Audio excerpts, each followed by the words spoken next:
What is good, my nasty ass wrestlers? If you guys don't know me, my name's Isaac and I post a new video here on my wrestling channel every single day. So if you like my content, then hit that like button, hit the subscribe button, support me, show me that love. But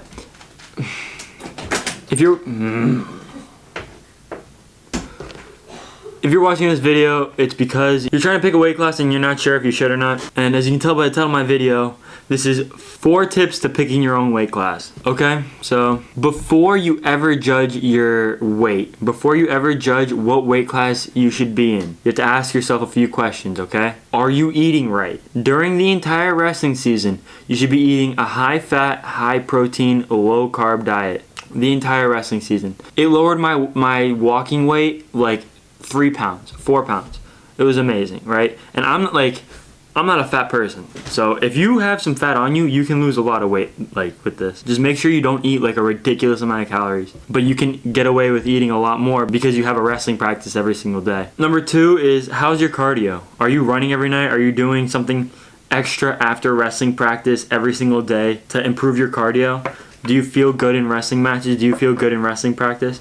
Do you not you're supposed to gas out every single wrestling practice, but are you gassing out before other kids in practice? If the answer is yes, then you might want to consider moving up a weight class. If the answer is no, then you might want to consider doing that so that you can lower your weight. But wait, there's more. Are you currently cutting more than 12 pounds? In my opinion, I wrestled middleweight, so it's a little bit lighter for the lighter guys. If you're a 106, I understand if you're cutting 8 pounds and it's oh my god, kill me now. Until you get to 190, 220. 12 pounds is the most you can cut while still maintaining a decent edge.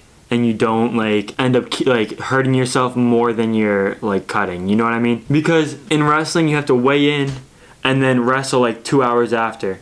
And it takes 7 days for your body to fully rehydrate. You know what I mean? That extra 2 pounds of water does a lot of damage. That extra little bit, every extra little bit does a considerable amount of damage compared to the rest of it. You know what I mean? The first 5 pounds are the easiest because you have that water on you. When you get down to those last pounds, literally if you don't do it right, it can affect the outcome of a match. By making your cardio worse, by making you slower, by making you weaker. No matter how good you think you feel, after you ate all your food, after a 14-pound weight cut or a 13-pound weight cut, you're still gonna have a little bit of you're gonna be a little bit worse than you would optimally. And 12 pounds is just my experience. If you everybody needs to really find their own number, right? Because there gets a point where you're cutting, you're oh my god, this doesn't end. This never ends, right? For me, it was 12 pounds. After my 12 pounds, I couldn't lose, it was super hard for me to lose weight. It would take 30 minutes for me to lose 0.2. Whereas for the first 12 pounds, it would be I would lose 0.2 in 10 minutes of hard wrestling. So you need to find your own number. That's very important. If you want a specific guide, I made a video about it. I'll put a card up here. Tip number 4 is, how's the competition in your weight class, right? When you go to tournaments, do you feel like kids are faster than you? Do you feel like kids are stronger than you? Do you feel like kids are more persistent than you? Right? If you answer yes to any of these, then you might be cutting too much weight. Because if you're doing all the other things, if you're doing extra cardio, you're eating right, you're going to practice every single day, and you're doing as much as you can, you're wrestling hard, and you still feel like these kids are faster than you and stronger than you, then you're probably cutting too much weight and you should go up a weight class. And another question to ask yourself is, can you beat the kid next in line? Can you beat, if you're a 132, can you beat the 138 pounder? If you're 138, can you beat the 145? You know what I mean? Are you willing to go down to JV just so you won't have to cut 12 pounds? Personally, I wouldn't, but that's just my mentality. And you have to decide that for yourself. Because if you have to cut 15, 16 pounds, it gets pretty terrible. It gets pretty freaking terrible. And on a weekly basis, that does a toll to your body. A toll.